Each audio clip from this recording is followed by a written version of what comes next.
የአፋር ባህላዊና ታሪካዊ ማዕከል የሆነችው አሳይታ ከተማ የረጅም ዘመናት ሀገራዊ ታሪክና የቪዲዮ ምስክር ያላት ድንቅ ስፍራ ናት። ይህ በ1970ዎቹ መጨረሻ እንደ ኤሮፓያኑ አቆጣጠር በ1980ዎቹ እኩለ ክፍለ ዘመን በጃን ክላውድ ሎፔዝ የተቀረጸ የጂኦ 1988 ታሪካዊ የማህደር ቪዲዮ በአሳይታ ከተማና በአካባቢው የነበረውን ህዋዊ የማህበረሰብ ህይወት በጥበጥ አድርጎ ያሳያል። በቪዲዮ ላይ እንደሚታየው በአሳይታ ከተማ የሚኖሩ የአፋር ህዝብ እርስ በርሱ የሚያደርገው ሞቅ ያለ ክብር የተሞላበት ባህላዊ የሰላምታ ልውውጥ ማህበራዊ ትስስር ምን ያህል ጠንካራ እንደነበረ ምስክር ነው። የዕለት ተዕለት ህይወታቸውና እንግዳ ተቀባይነታቸው በሚገልጸው መንገድ ወተት በባህላዊ ዕቃዎች ሲጠጡ እንዲሁም በደስታና በባህላዊ ጭፈራ ወቅት የሚያሳዩት ህዋዊ እንቅስቃሴ የማህበረሰቡን ጥልቅ ባህላዊ ማንነትና ውበት ያንጸባርቃል።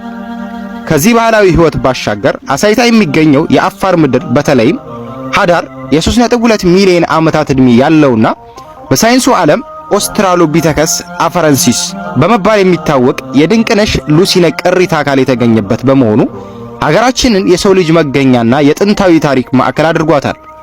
በተጨማሪ በአሳይታና በዙሪያዋ የሚኖሩ የአፋር ህዝብ ከጥንት ጀምሮ የሀገሪቱን ድንበር በመጠበቅና ሉዓላዊነቱን በማስከበር ረገድ የማይበገር ታሪካዊ ሚና ሲጫወት የኖረ አርበኛ ህዝብ ነው። ስላዳመጣችሁኝ ከልብ አድርጌ አመሰግናለሁ። በቀጣይ ቪዲዮ የት ሀገር ስፍራ እንዲሰራ ትፈልጋላችሁ? ኮሜንት ላይ አጋሩኝ። ሰላም ሁኑልኝ። ቻው።